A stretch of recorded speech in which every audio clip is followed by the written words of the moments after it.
What is up, everybody? Welcome to Pub Sports Radio and welcome to Stat Diggers. We are breaking down UFC Vegas 81. We got Edson Barboza taking on Sodiq Yusuff. We have a 12-fight card. We did have 11, and then I think like less than 20 minutes ago, we had a new opponent step in for to fight Terrance McKinney. So we got McKinney on the card, which is always fun. But yeah, Weezy, interesting card here, I should say. How you feeling about this one? Yeah, not quite sure how I feel about this one yet. Looking over all these fights, I do have a bet already. I caught a time prop early. We'll talk about that later on. But yeah, I mean, there's 4 women's fights on this card, and none of them are particularly compelling. But there's some interesting fights as well. Alateng versus Gutiérrez is going to be a fun one. Petrosky versus Pereira. That's a really good fight. I like the main event. I like a lot of this main card, and then the 2 prospects in C-Rod going up against MSP here in Saaiman. I love that fight. So interesting card to talk about. Always a lot more fun, whether it's a great card or a bad card, when we make some money gambling on it. So let's try to find the angles that allow us to be able to do that. 100%. That is always the goal. Before we get into it, if you guys can please do us a favor here at Pub Sports Radio, leave a like on the video. We always appreciate the likes, and also subscribe if you have not yet. Me and Weezy go live every Sunday, 7:15 p.m. Eastern Time. Also want to shout out the Pub Sports Radio pick contest. It is $100 to the winner each and every week. It is 100% free to enter. Go to pubsportsradio.com and sign up if you have not already there. And I do want to shout out the chat, and then we'll get into a quick recap of the madness that happened last night. We got Mushroom in the building. First one in here. We got Mikey Jones hanging out. Brown Belt Dave. We got a dono from Tony. We'll get to you real quick in a little bit, Tony. We got Sam in the chat as well. We got Robert. Who else we got? We got the Meta Human Project hanging out. We got Snerius. Marcel in the building. We got Nevermind with the donut. We'll get to you in a second as well. And we got Pepe in the building, who I just saw on Twitter like a second ago. We had like a monster night. So shout out to Pepe having a monster night. Kiwi in the building as well. And I don't want to miss anybody. I think Cole as well there. But yeah, Nevermind with the 1999. Appreciate you, Nevermind. And he's saying, Brady, this is CJDES 0976. Shout outs again. Yeah, shout out to CJ. I was talking to him on Discord. I think it was maybe Tuesday night, Wednesday night, and I was on the edge whether or not to pull the trigger on the Piper sub 2 or sub 3. And he was like, he messaged me like a couple of times, like I have to go out there and bet it. Ended up pulling the trigger on it. So yeah, shout out to CJ. He put like something ridiculous on the Piper sub 2 and sub 3. I think he put like $100 on it to win like a lot. So shout out. I think it was to win like 3,200 is crazy there. And then I did want to get to the other dono here. We got Tony with the 999. He said, now that she has 3 gifted decisions, what is it with Vanessa Derabulis? Maybe some of these old male judges saw her perform in her previous profession. My goodness. I don't want to get into it much, Tony, because I've got into this decision a lot over the last couple hours. And I'm not going to really get into it. But yeah, it was a bad decision. Am I going to say it's a robbery? Borderline, but, you know, I scored it for Murata. What are you going to do? I mean, that's what we got to expect. I mean, you can't go out there and lay minus 350 on Kanaka Murata. But yeah, I thought Demopoulos won that fight. Any thoughts on that Demopoulos fight, or did you even watch it, Weezy? Yeah, I watched it. I definitely thought Murata won that one. I think you could have even given Murata all 3 rounds. But the thing that I was saying, we were doing the watch along right here on Pub Sports Radio that we do every Saturday during the fights. And I was saying after round 2, I was like, you know, Kaneko's winning these rounds. But every time she takes down Vanessa's doing more. She's throwing up subs. She's throwing ground and pound from her back. You know, and I could just see with these weird judges sometimes, you know, they just really shock you. And look, I had that for Murata.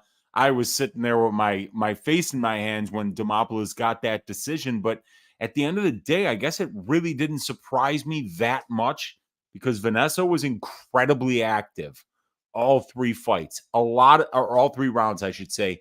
And a lot of it, though, from her back. She gave up over 10 minutes of control time. So, yeah, I don't know, man. I had that for Kaneko, but obviously that was a very a hotly contested decision, let's just say, Brady. Yeah, it was. Pepe had a 375 on the Piper. Oh, damn, which dude. I'm not the best at math, but yeah, it's a lot.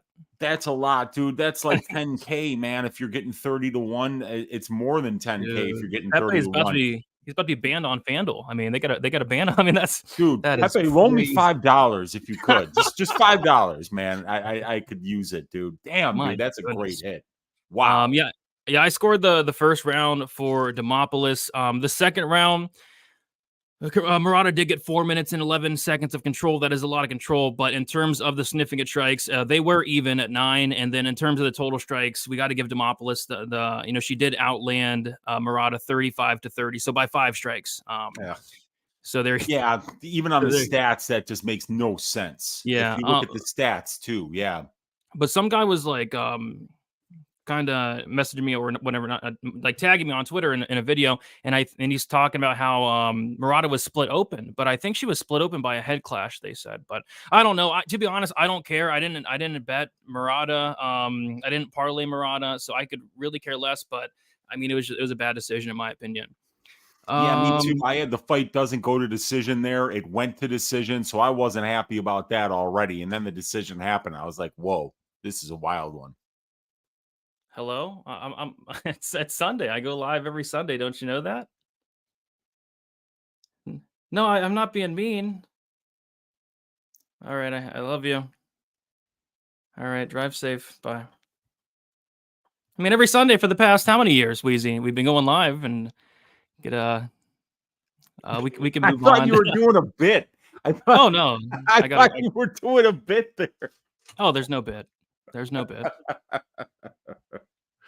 Yeah. Okay. Yeah. So what the hell were we talking about? The Vanessa Demopoulos fight. Let's not talk about it anymore. Let's not talk about it. Yeah, I mean, moral of the story is let's not parlay big WMA favorites. Moral of the story. Yep. Yeah, I think that's always a good rule of thumb. So let's not parlay Lisboa this week at minus 400. Let's not do it. But Weezy, we'll do a quick recap of last night. I'll kick it off. I'll be honest, I was kind of upset at myself for the reads last night. I thought my reads were pretty bad. I went 6-4 on picks, which it is what it is. I got the Dawson pick wrong. I got the Murata pick wrong, which it is what it is. I got the Montana De La Rosa pick wrong, and then I got the Nate Maness pick wrong. But I always get Nate Maness fights wrong. But the bets weren't great, I should say. So I had 14 bets. 13 of them were plus money.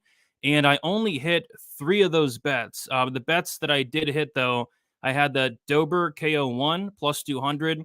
And then I had Pfeiffer by submission plus 600. And then Pfeiffer sub 2 plus 3,200. So hitting those, it ended up being a really good night, plus 3.05 units. And it's been a good couple of weeks in a row. Last week went up plus 5.61 units the week before, plus 9.28 units. And then overall this year, I'm at 69 units and 21% ROI. So it's been a pretty good couple last weeks. Pfeiffer sub 2 last week. The week before it was Brundage round 1. And the week before that was Zellhuber sub 2. So pretty big long shots have kind of boosted up the old ROI late in the year there. So I'm happy with last night. It is what it is. But 3 units, I probably should be a lot happier than I am today on the show. Weezy, how'd you do last night? So up 1.09 units on the tracked bets. I lost a half unit on Abdul Razak Al Hassan at plus 360. Took a shot, it didn't work out. The losing bets that were props were 1 unit on the Demopoulos Murata fight doesn't go to decision at plus 190. I also had Alexander Hernandez to win by decision for a half unit at plus 350. That didn't hit either. The winning bets over 2.5 rounds in the Hernandez Algeo fight, 1 unit, 1.25, or I'm sorry, 1 unit bet at plus 125. I had the Manus Mendoza under 2.5 rounds. That fight finished in the first, plus 115 for 1 unit. And then I had the over 1.5 rounds for Buckley versus Morono. That was a minus 145 bet for 1 unit. So those cashed up 1.09 units.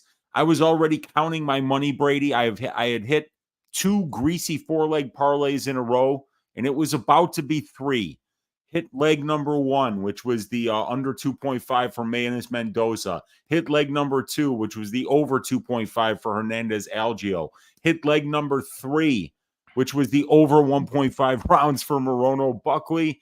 Leg number 4, the Grant Dawson money line at minus 440 ruins the parlay. I actually did hedge out for a quarter unit at plus 450 on another site that I didn't do the parlay on, but I was already counting my money and saying like we're going to cash 3 of these things in a row. My last 5 greasy 4-leg parlays, either 3 or 4 legs have hit. I'm 17 of my last 20. There you go. On those bets. So I'm really hot, but I just can't believe Brady. I can't believe that didn't cash. I can't believe Grant Dawson got knocked out in the first round, of all people, by Bobby Green, who just doesn't go out there and starch dudes and leave them sleeping unless it's Long Island's number 1 realtor, Ally Aquinta. So that was really shocking to me. But yeah, up a unit, almost hit the greasy 4-legger. The ass shaving of the week was Drew Dober, a first-round knockout. So yeah, not going to complain on weeks where I win money. Yeah, I mean, I should stop complaining, to be honest. 3 units is solid. Brady, am I okay? No, actually, I'm not. I got no sleep last night, and I wake up. I set my I hate fantasy football. I think I'm done with it because it just puts me in a terrible mood. So they give Jonathan Taylor millions of dollars, making him the 3rd highest paid running back. He gets to play today, and what do, Weezy? I bench Zach Moss. And I put Jonathan Taylor into my starting lineup, and Zach Moss goes out there and looks like the best running back in the league. So am I okay? I'll be okay. I'll be all right. And one other thing I was going to bring up, but yeah, I mean, solid night overall. Tough card. It was such a tough card. I mean, lots of surprises, like the Murata surprise, the Dawson surprise. Like, I know some people picked Bobby Green. I don't know if anybody's expecting Bobby Green to starch Grant Dawson in the first 60 seconds, but I mean, that was just why. I guess what we didn't take into account, Weezy, that Grant Dawson did just get his realtor's license. Are you serious? Please tell me that's not the case. It's not the case. Maybe it is. I don't know. Maybe he did. Maybe that's what explains this. I mean, Aquinta is killing it out there on Long Island. So you never know, man. You never know. I mean, Dawson might be one of those smart types who's just like, hey, I'm already looking to pass MMA. This sport, you don't last forever in it. So maybe he was going to realtor classes. But that, I think my jaw hit the floor and I didn't say anything for about 30 seconds after that knockout. I couldn't believe it, man. I actually believed it. With the way the night was going, I saw it happen. I was like, okay, yep. I know, dude. After on that kind of night, oh man, it was a wild one. Yeah, but shout out to Joe Pfeiffer for coming through and getting it done. All right, so Weezy, I say we get into it here. We have got 12 fights to talk about. We'll start with, speaking of Lisboa here, we got Tainara Lisboa going against Ravena Oliveira. We got Lisboa, 32 years old, 5'6" with a 66-inch reach. Oliveira, 26 years old, 5'5". We have Oliveira is going to be 6 years younger. Oliveira is going to have a 1-inch height disadvantage there. Lisboa, she is 4-1 in her last 5 fights. She made her debut against Jessica Rose Clark. That fight was in Charlotte. I was actually attending that card, but Charlotte's parking is so terrible that I actually missed the first 2 fights because there's just nowhere to park. So I had to park like a mile or something away. So I missed the Lisboa fight. I missed the Brian Battle fight because that lasted 30 seconds. Oh, man, yeah. And then I missed the Jiyoung Kim Mandy Bum fight. Fortunately, I missed that one. But yeah, that was a solid card there. So Oliveira. So I started watching tape on her, and then I turned it off shortly after. But then I turned it back on because I had work to do and I had to finish the tape. I'm just not too impressed with her. I was actually, watching her. I was like, there's no way the UFC signed, Oliveira to fight in the UFC. It has to be a short notice replacement. Fair enough. It is a short notice replacement. Lisboa is supposed to fight somebody else. She pulled out in steps Ravena Oliveira there. Yeah, it should be Lisboa here all day. There's not a ton of tape out there of Oliveira, but I just wasn't really impressed with what I saw. But like we always say, Weezy, what could go wrong laying minus 350 to minus 400 on Tainara Lisboa?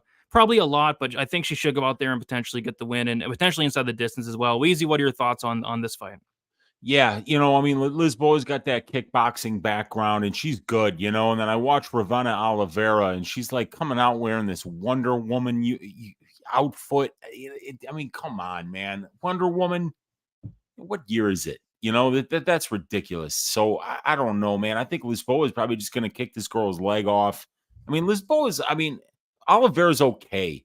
You watch the tape on her, and it's like, all right, she's decent. She's got pretty good conditioning. She pressures. She gets into the clinch when she's not comfortable, and she's okay. But yeah, it's a short notice replacement outside of Oliveira's most recent fight, which was against Simone de Silva.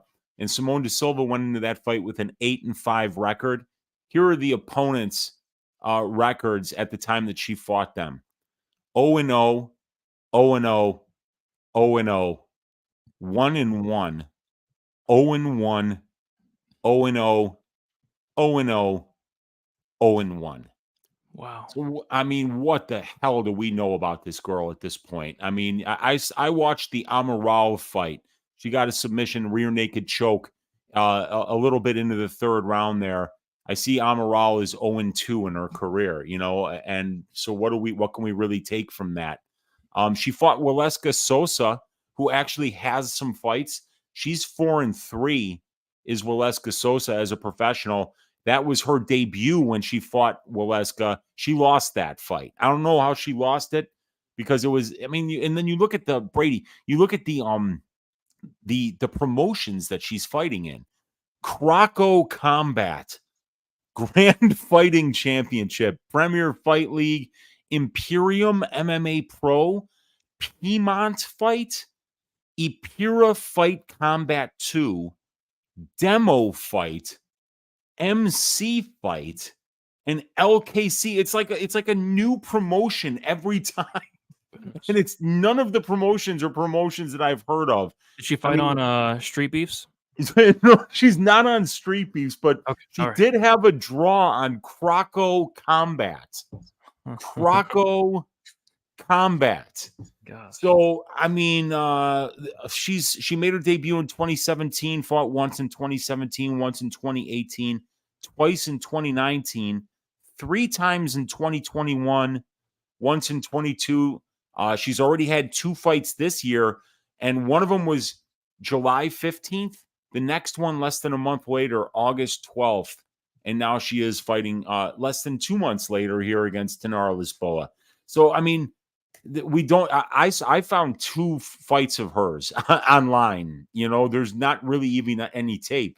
And I'm surprised with a high level promotion like Croco Combat that we can't find the Amanda Ferreira fight, but we can't. So we just don't know much about her. We know a little bit more about Lisboa, that her stand-up is pretty good. She's high level Muay Thai fighter. So, I mean, I think she's going to win. But yeah, we're not laying minus 400 on this fight, are we, Brady? No, probably not. What I'll maybe be interested in, depending on the line, is going to be like a violence bet, considering 17 fights combined between these two, and none of them have seen the distance. Neither fighter has been the full 15. So yeah, I think Lisboa probably takes care of business. Minus 350 is not something I'm too interested in, but a potential violence bet. And it's weird, they actually have totals out for I think every single fight besides this one and the Martinez Yanez fight. So Yeah. they haven't opened up a total yet, and I can kind of see why. They probably don't know where to open it up at. Yeah, I mean, like with 2 ladies with 100% finish rates, they're like, okay, we know we're going to get under bets. We just got to figure out where we can open it so we don't have to have too much exposure, because their model is probably telling them to open it at plus 225. And they're like, nah, we can't do that, because, they always look towards the benchmarks a little bit closer than they look at past performance. And in this case, Tainara Lisboa actually went over 2.5 rounds, I think, in her debut against Jessica Rose-Clark because it was a late finish. So their model might be telling them to price this heavily under. Their risk manager probably got eyes on it and said, "Hell no, let's figure this one out. Let's manually answer this one." Yeah, something along the lines of that. So yeah, no totals out yet, and I think we're both on the Lisboa side, but there's not a ton of info on Oliveira there. All right, let's move on to Ashley Yoder versus Emily Ducote. We got Ashley Yoder, 35 years old, 5'7" with a 69-inch reach. Emily Ducote, she is 29 years old, 5'2" with a 63-inch reach. We got Ducote 6 years younger. Yoder with a 5-inch height advantage and a 6-inch reach advantage. Ashley Yoder is 1-4 in her last 5 fights. A decision loss to Rando Marcos, a decision loss to Livana Renata Souza, a decision win against Miranda Granger, a decision loss to Angela Hill, and a decision loss to Jinyu Fry. As far as Emily Ducote, she is 3-2 in her last 5 fights. She made her debut against Jessica Penne, won that fight by decision, and then lost decisions to Angela Hill and Lupe Godinez. Another really big favorite here, Uncle Weezy. We got Emily Ducote sitting at minus 300. There's no way I can pick Ashley Yoder in a UFC fight in general, so by default, I am picking Emily Ducote. I guess what potentially worries me is Yoder is going to be much bigger. She's going to have a big reach advantage, but there's no doubt about who the better striker is. It's Emily Ducote, and by a decent margin. Emily Ducote, on paper, her takedown defense is phenomenal. She should, in theory, be able to stuff the takedowns of Yoder, keep it on the feet, and win a pretty comfortable decision. But minus 300 in a fight that I think heavily is favored to go to decision, and I heavily favored to go to decision. It's scary laying minus 300 with these crooked, corrupt, blind, drunk, and high judges every Saturday. Yeah, man. The problem with this one is, Brady, is that Emily Ducote's had 3 UFC fights.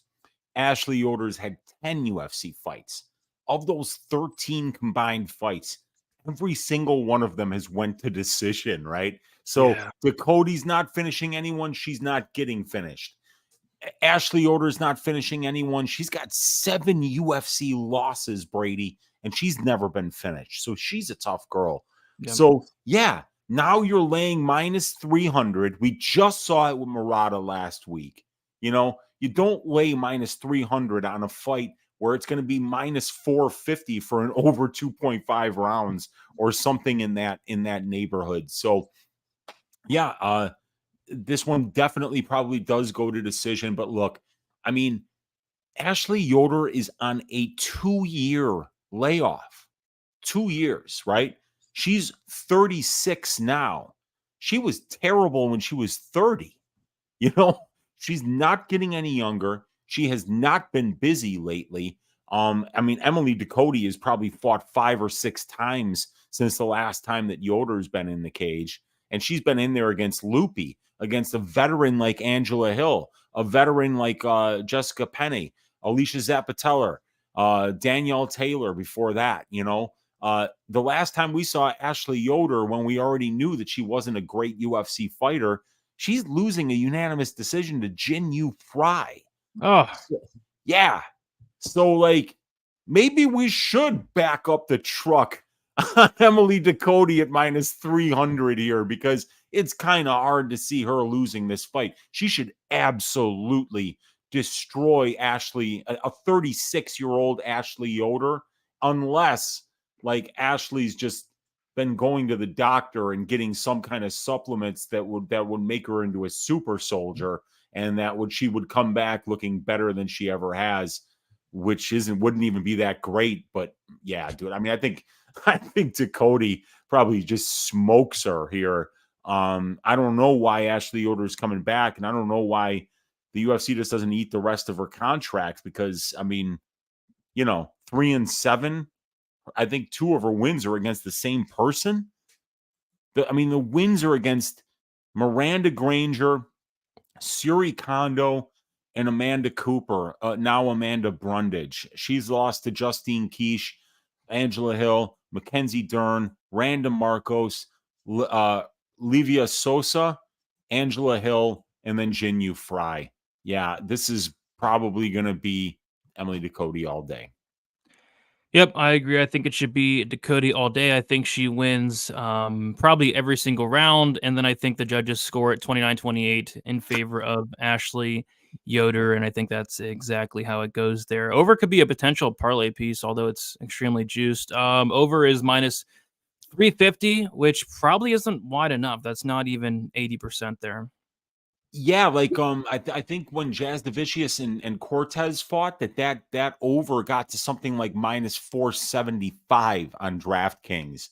The one thing that you have to worry about is that Yoder's just kind of like coming out of retirement for a paycheck here. She shows up, she gets taken down, she kind of lifts up her chin a little bit, gives her opponent the rear naked choke, and then taps out real quick. It could happen. It could happen. Anything could happen. Anything could happen. We saw that last night when Bobby Green finished Grant Dawson by knockout in 33 seconds. Yeah, the last time he pulled something like that, it was a realtor who had come out of retirement after how long, Brady? 2 years. And even Ally Quinter, who is a very good realtor, he did last, I think, at least 60 seconds there. He might have lasted longer than Grant did last night. That's, oh my God, that was just I know I've said it 7 times already. I did not see that coming. Wow, the Long Island's best realtor did last 2 minutes and 25 seconds. Yeah, way longer than Grant did, man. Wow, Green might have the most underrated power in the lightweight division right now. He is just sparking people. Sparking realtors. Realtors are tough, though. They have a tough job. They have a tough job. Mm-hmm. They do, man. There's a lot of downturns in the economy, and they got to really grind to get through that. 100%. We got DXJC saying Dakota, C-Rod, and Cháirez lock parlay. We got Justin Villegas giving us another lock. Michelle Pereira is the lock of the card. Lots of locks. I don't know. I mean, I don't. My locks last week were Dawson and Murata. I didn't have any locks. You want to know a fun fact, Weezy? I never call anything a lock, but I have called something a lock one time where I was messing around. I was like, this fighter is a lock. And I'll give you a hint. He was over minus 1,000.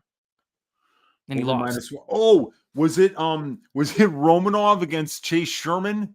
No, he lost. The fighter that I said was a lock lost. Oh, was it Dean Barry against Mike? It was Dean Barry. He was like minus 1,600. I was just joking around. I was like, I never call anything a lock, but Dean Barry is a lock. And then he gets disqualified.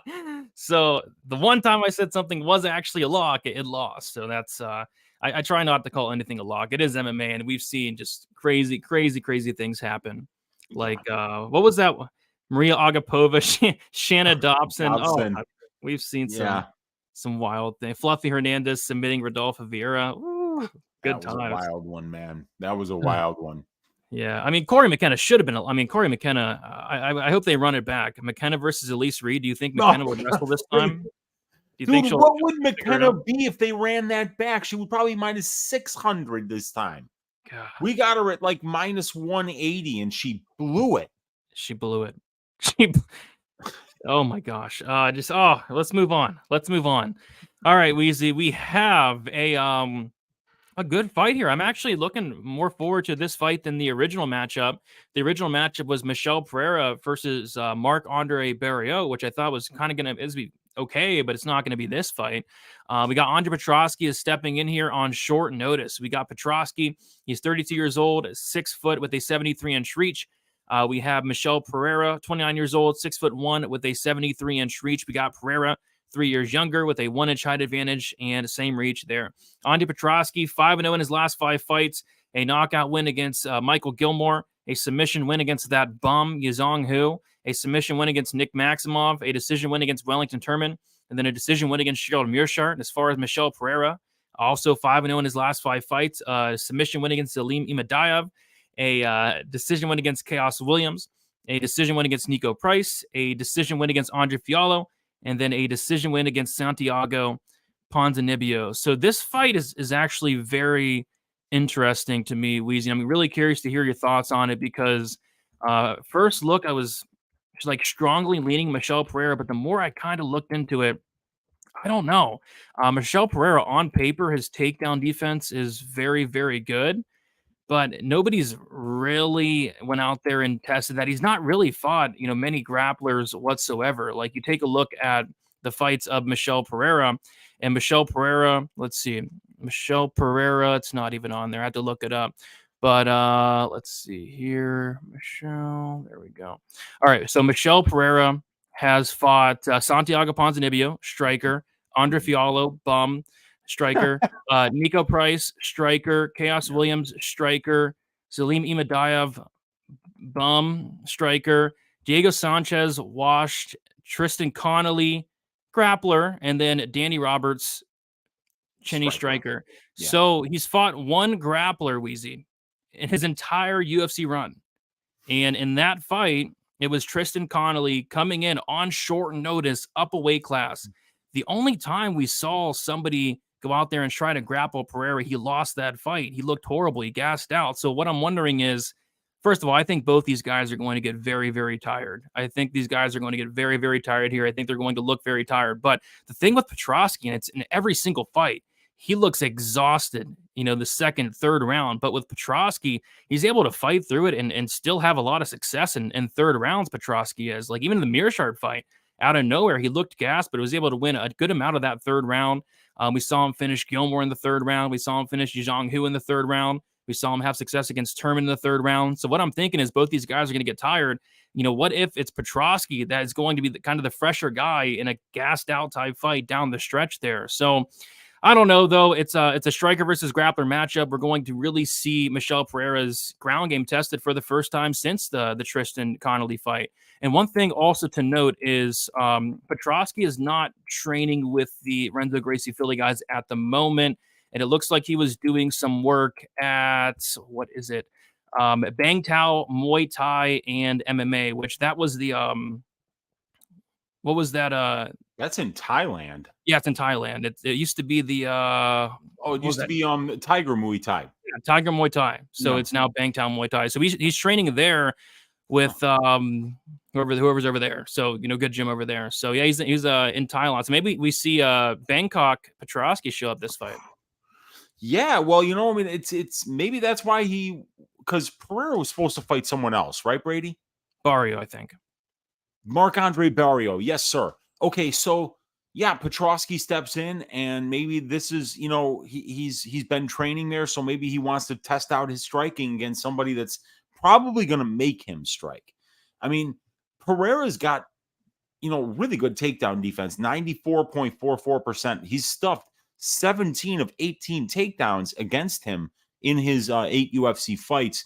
And in addition to that, Brady, it's the way that he kind of dances around the outside of the cage. He's constantly moving laterally, and he's so explosive and fast that he can kind of like come into range, hit you, and then get back out of range. His defense is really good. He's only absorbing 3.76 distance strikes per minute spent at distance. So he's kind of hard to find. He's kind of hard to hit. He's never been dropped in the UFC either. So it's an interesting stylistic matchup because we know what Petroski does. He's a very good grappler, excellent wrestler too.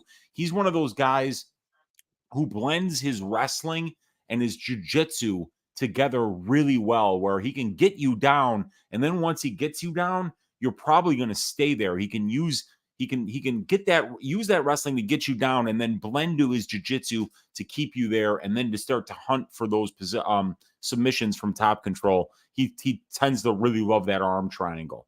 So Petroski's, a phenomenal grappler, but stylistically, if you're looking to win with control time, and then you look at right here, I'll highlight this. These are the key stats here, Brady.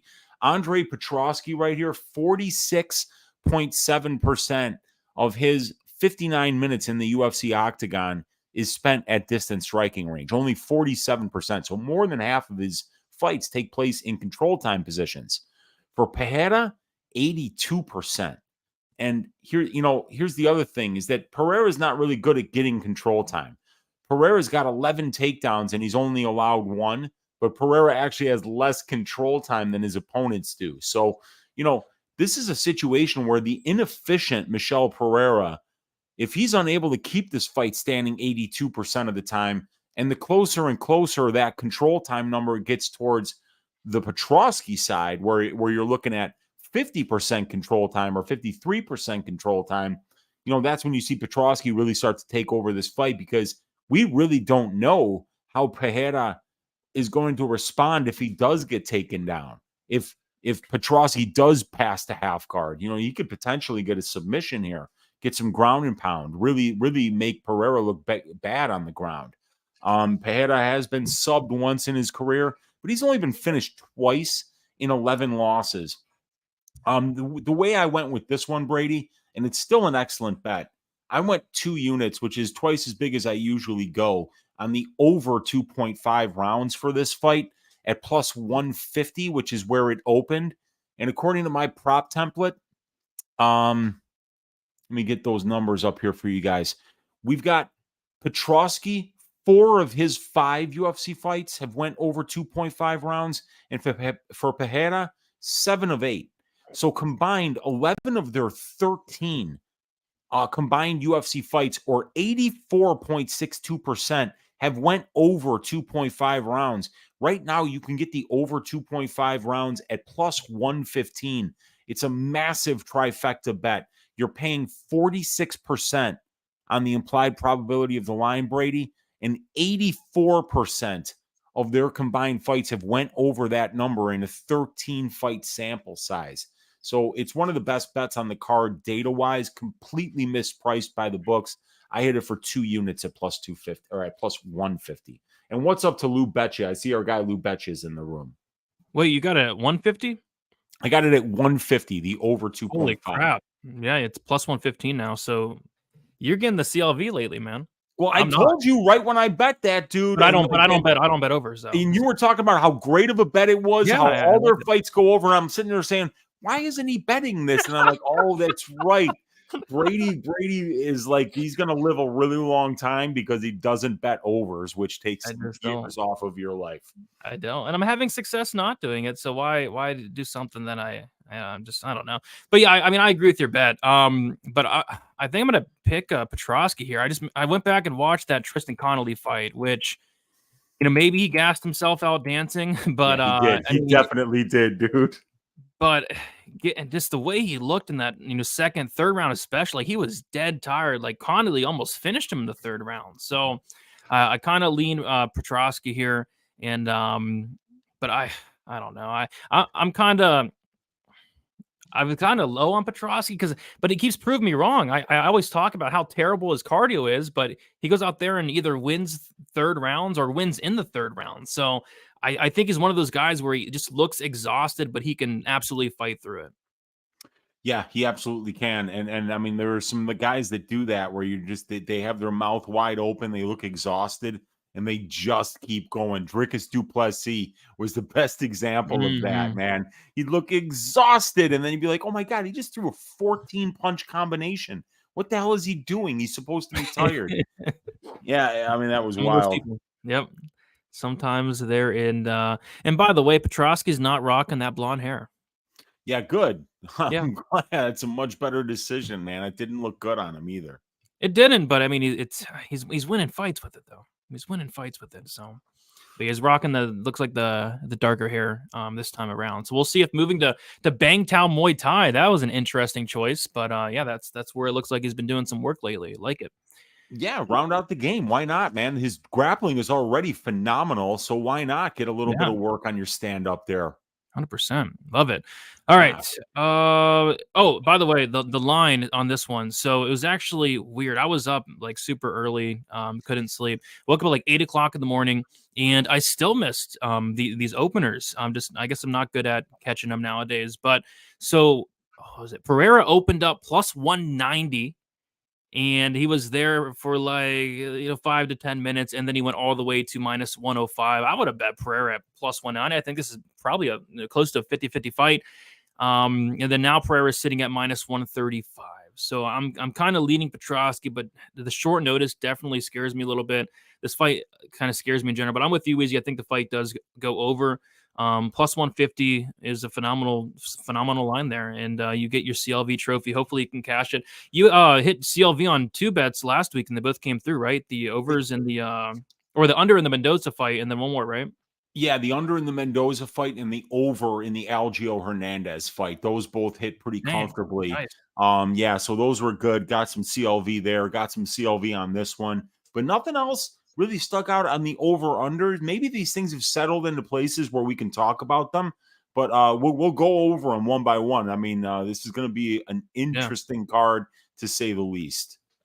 Yeah, always gonna love the CLV. I remember when I beat the biggest line this year that I probably beat Weezy was I got the so DraftKings. I love when they open up props. They opened up the Zhang Wei Li Amanda Lemos fight doesn't go to decision at -150, and it closed at like -360, -375. And then when Zhang Wei Li proceeded to beat the living crap out of her for 5 rounds.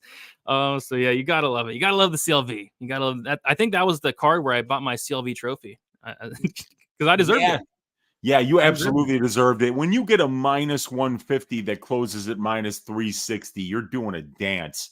You're just like, I told all you bitches, like you could just absolutely dance on that CLV. The move and implied probability is Yes, massive. gotta love it. Gotta love it. All right, Weezy, we'll move on to the next fight. We have Chris Gutierrez was supposed to fight Montel Jackson last week. I was really looking forward to that fight. Unfortunately, Montel Jackson had to pull out, but not sure why. But yeah, they moved Chris Gutierrez to this card, and he's taking on Alateng Heili. So we got Chris Gutierrez. He's 32 years old, 5'9" with a 67-inch reach. Alateng Heili, 31 years old, 5'5" with a 66-inch reach. Alateng Heili, 1 year younger. It's going to be Chris Gutierrez with a 4-inch height advantage and a 1-inch reach advantage. Chris Gutierrez is 4-1 in his last 5 fights. Decision win against Andre Yule, decision win against Felipe Calorish, a knockout win against Sanat Bakary, a knockout win against Frankie Edgar, then a decision loss against Pedro Munoz there. As far as Alateng Heili, he is 3-1 and 1 draw in his last 5 fights, a split decision win against Ryan Benoit, a decision loss against Casey Kenny, a draw against Gustavo Lopez, knockout win against Kevin Kroom, and a decision win against Chad and Hellinger. So we have, yeah, I mean, I like Chris Gutierrez in this matchup. And by the way, BetOnline did open up Chris Gutierrez at +190. I went Wow, to, what? yeah, I went to bet it because I got the notification on Twitter from, I think, Fight Odds or whatever. So yeah, it said Chris Gutierrez +190. I went to bet it, and then he was like -135. So it moved quick. I didn't get to it. I'm sure maybe Propaholic got it because, oh my gosh, +190 for Chris Gutierrez. Now he's -190 here for Chris Gutierrez. So I like him in this matchup, though. I feel like this fight could look a lot like the Casey Kenny fight, where Casey Kenny was able to keep it upright for 15 minutes, able to use his kicks, and it just wasn't really that competitive. Casey Kenny was the much better striker. I mean, Chris Gutierrez is such a high level striker, training at Factory X. His takedown defense is solid. His get up game solid. And I mean, none of that probably really matters because Alateng Heili doesn't really wrestle as much as he really should. So as long as Chris Gutierrez keeps this standing, it should be his fight here. +190 would have been nice. -190, I don't know about that because I do think this fight does go the distance and the judges are corrupt and horrible. But I do like Chris Gutierrez to win this fight. Yeah, dude, you want to talk about a juiced over here. I mean, these guys are both pretty dangerous, right? And you got the over 2.5 is like price what you would see it in a women's fight at -275. Only one of 6 of Heili Alateng's fights is went under 2.5 rounds, but for Gutierrez, it's 4 of 10. That's 40%. It's only 31.75% on the implied probability of the line here at +215. +215 for the under 2.5 rounds here. Dude, Heili Alateng's got bricks for fists.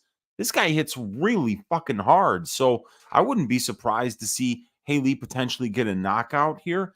And because Heili doesn't really throw a lot of kicks because he's primarily a boxer, he's pretty heavy on that lead leg, I noticed. And you know what Chris Gutierrez likes to do. El Guapo will chop you down. So yeah, it's kind of an interesting fight. Heili's taking this fight on short notice. Chris Gutierrez is taking the fight a week later than where he was supposed to take his fight against Montel Jackson. And then you also look, this is something we talked about, or at least I talked about last week. I don't remember if we brought it up on Stat Diggers or not, but Montana De La Rosa was training for a completely different opponent, right? Montana De La Rosa sat there and struck for 3 rounds, right? And a lot of us were saying, what the hell is she doing? Why is she not wrestling here? Well, she was gonna fight Stephanie Egger. You know, Stephanie Egger is an ADCC grappler who can't strike for shit and who's a judo player and not really a wrestler. So something tells me that Montana was training for a different opponent. Her fight camp was going a certain way, and then it just kept kind of going that way after the change in opponent. Chris Gutiérrez was supposed to fight a crazy tall Montel Jackson. Now he's fighting a short and muscular Heili Alateng, who's got a wrestling background and who throws heavy shots on the feet. Completely different opponent, if you ask me, in comparison to Montel Jackson. So that's interesting. I always, I think that that's something that doesn't get talked about enough in short notice opponents, is how much different the new opponent is than the one that you were training for.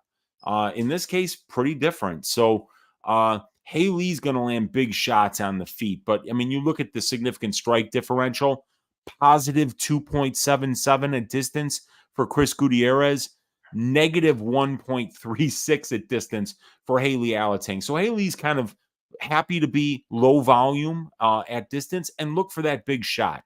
But he's 33% accurate, while Gutiérrez, who's a kickboxer, 57% accurate.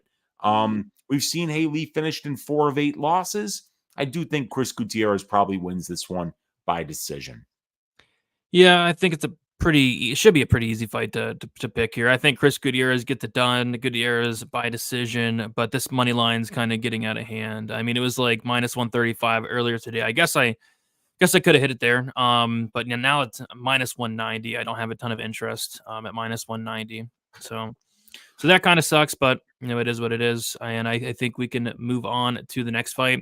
We have the rematch. We got Edgar Cháirez going against Daniel Lacerda / De Silva. Is he going by Lacerda this fight or De Silva? Because last fight I think it was Lacerda. I think he's going with a completely different name. I think this week he's going to be Pereira. Oh, Pereira. Okay. We got Edgar Cháirez going against Daniel Pereira. We got Cháirez. Daniel De Silva Lacerda Pereira. Please.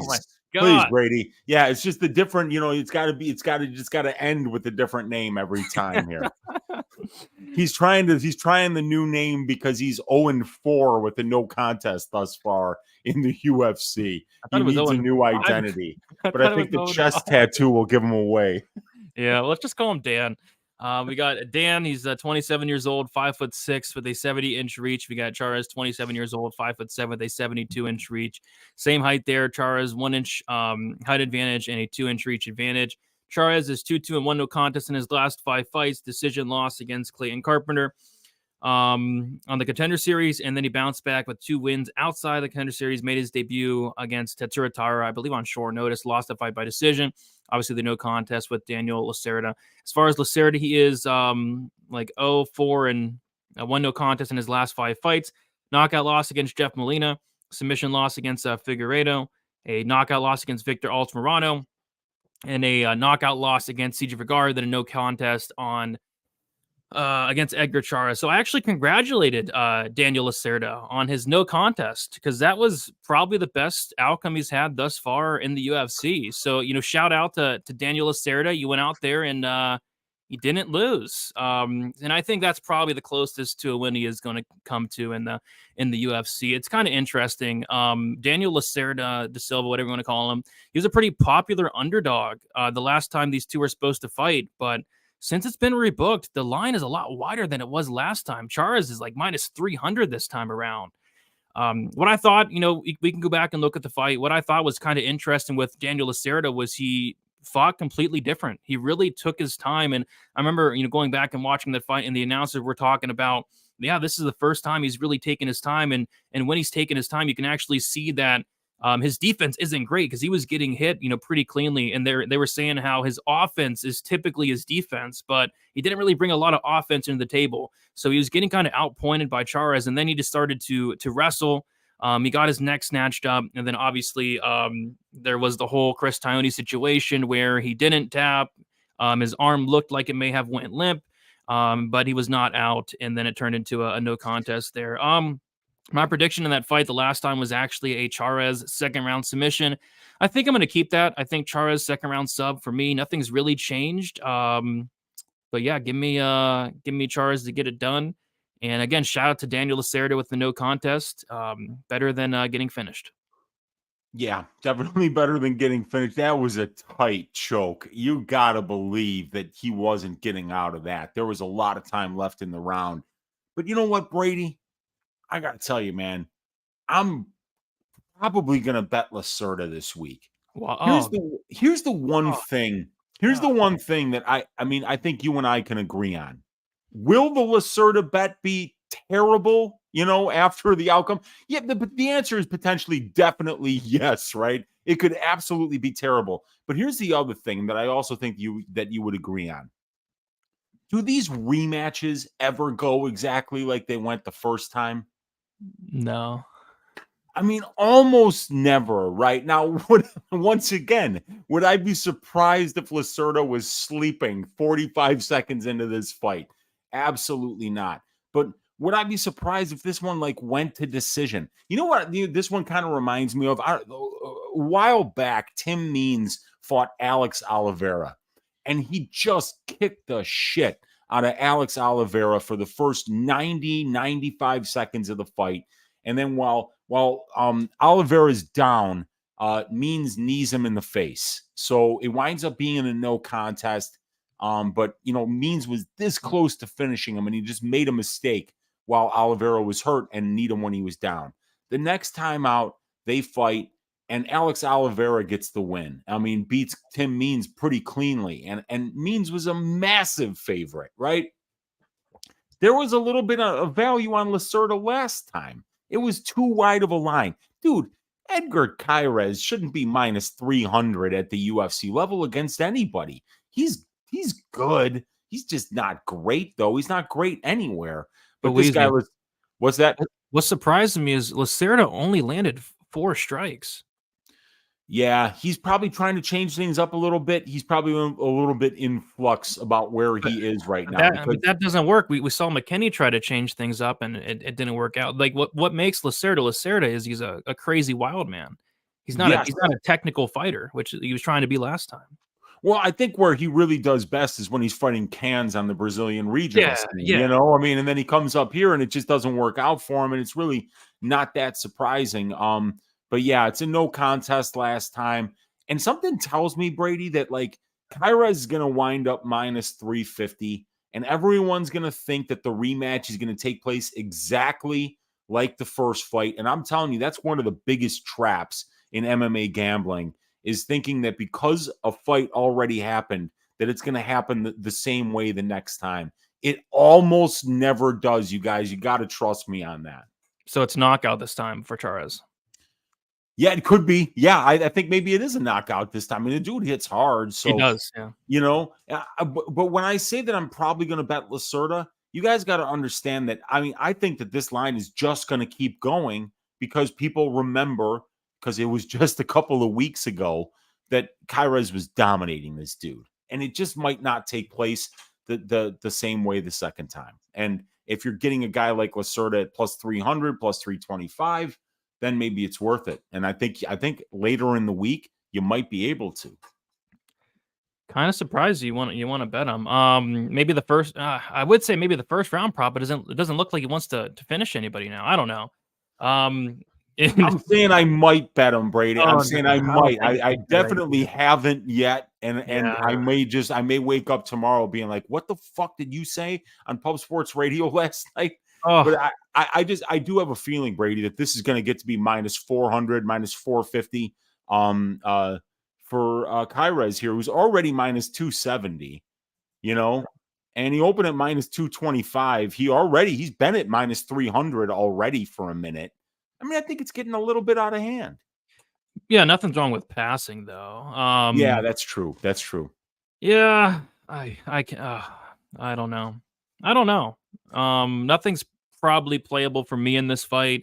I think Cháirez probably wins it. I'm not sure how he wins it.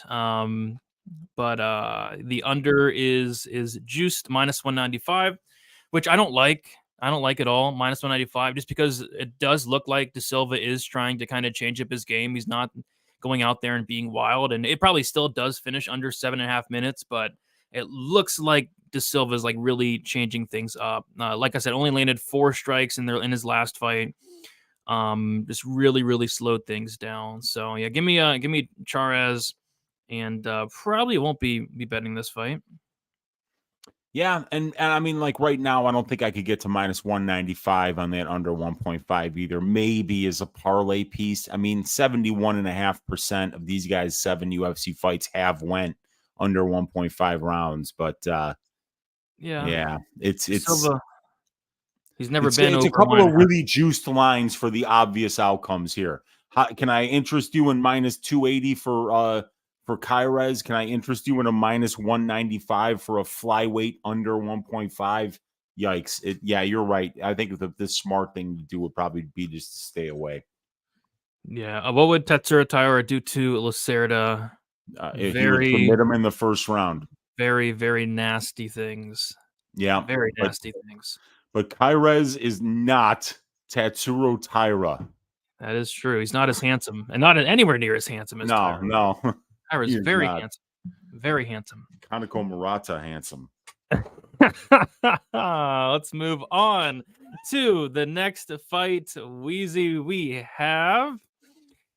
She's back.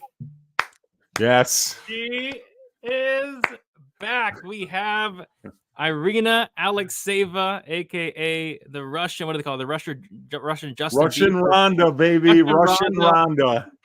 Going against Melissa Dixon. Is this fight really this high up on the card? No, I mean, like right now, I don't even think that this fight.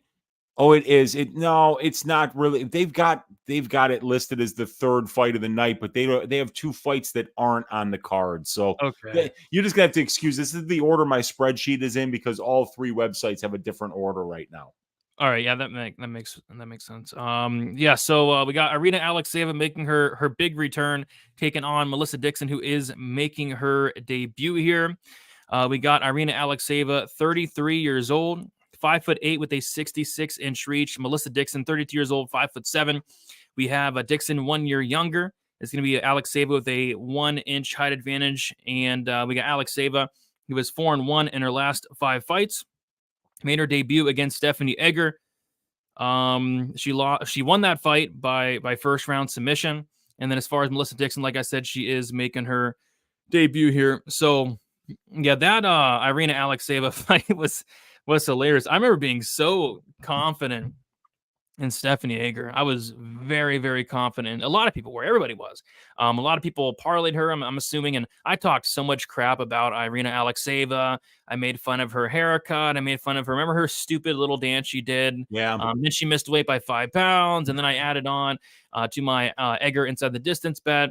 Yeah, I talked a lot of crap about Irina Alekseeva. And then she goes out there. And what was it? Was it a heel hook? Was it a knee bar? What was it? I think it was a knee bar, but it was just not it was a knee bar, like yes. it was definitely like a wild submission. It was like, holy shit. I think our guy Dan from Best Fight Picks actually showed that technique on his Technique of the Week segment that he does to show jiu-jitsu techniques. Mm-hmm. He had the Russian Ronda knee bar in that one. I just that was like the Dawson Green fight for me, where I was like, really? That bitch that fucking missed weight by 5 pounds with that horseshit haircut and that horseshit dance just beat Stephanie Edgar, an ADCC grappler who was in there against like that 200-pound woman. What was her name?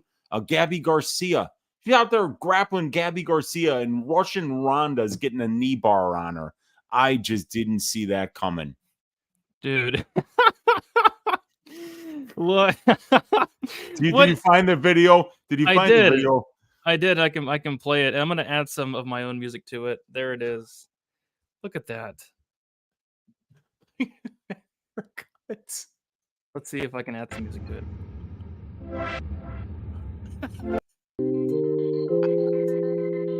What's she doing? Look at that. Look at that. Hey. Yeah. And right now, I hope Stephanie Edgar is watching because she's going, God damn it, that bitch beat me. God damn it. That beat me right there. My Look at that haircut. Look at those moves. Oh my God. I know. Oh, the hair, the slick back Yeah. that hair. Oh, but hey, yeah. Oh, You know what? Melissa Dixon's lucky there's not a dance off.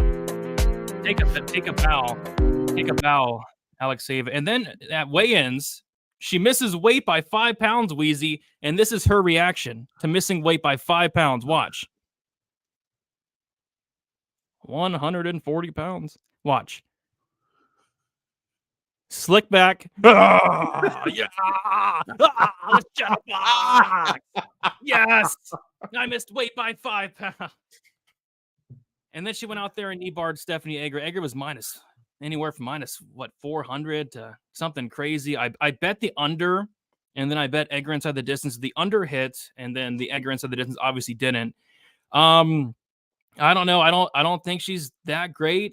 Melissa Dixon, I don't think she's that great. I went back and watched Dixon's last fight. It was the first fight I watched of hers. It was her last one.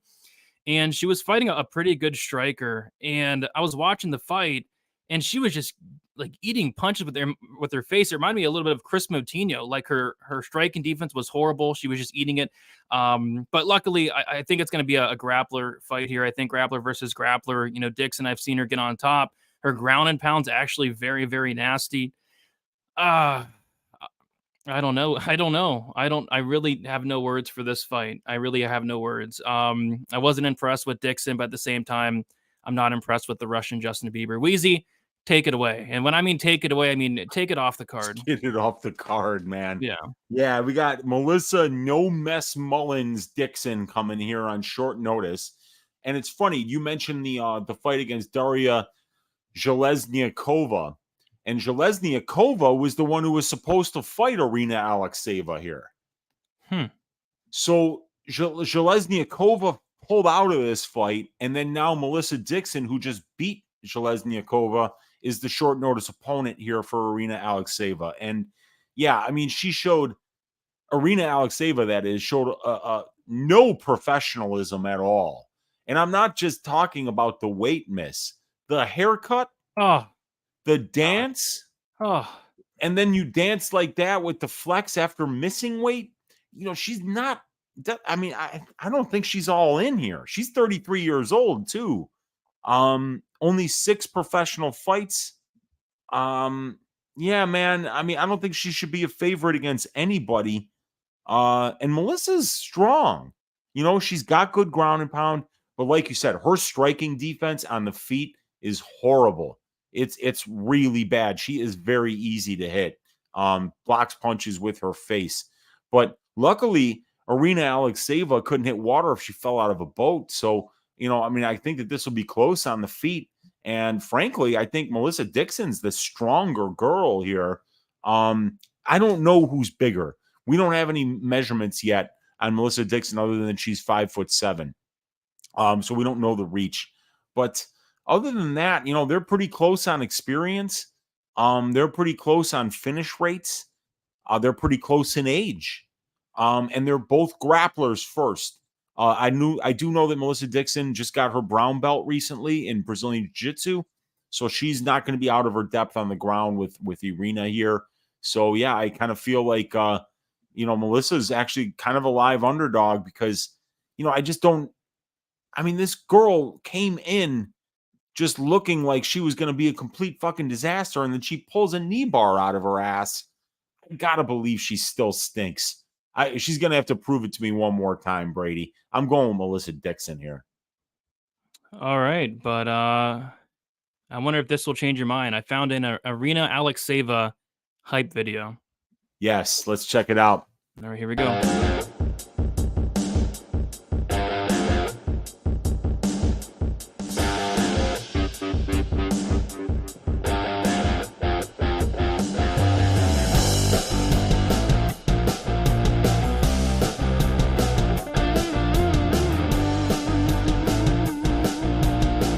Kind of decent. Not bad. I kind of want to bet her now.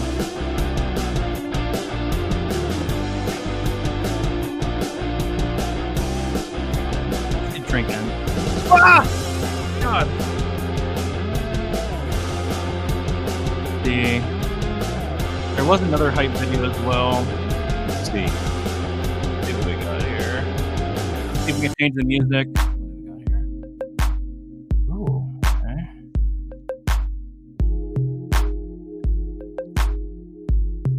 What's wrong with this lady?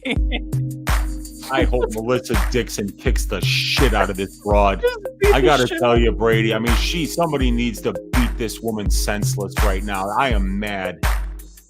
My God, what is this? Did she lose a bet? Is that why this is posted? I mean, somebody actually put special effects on this. She's kind of freaking me out.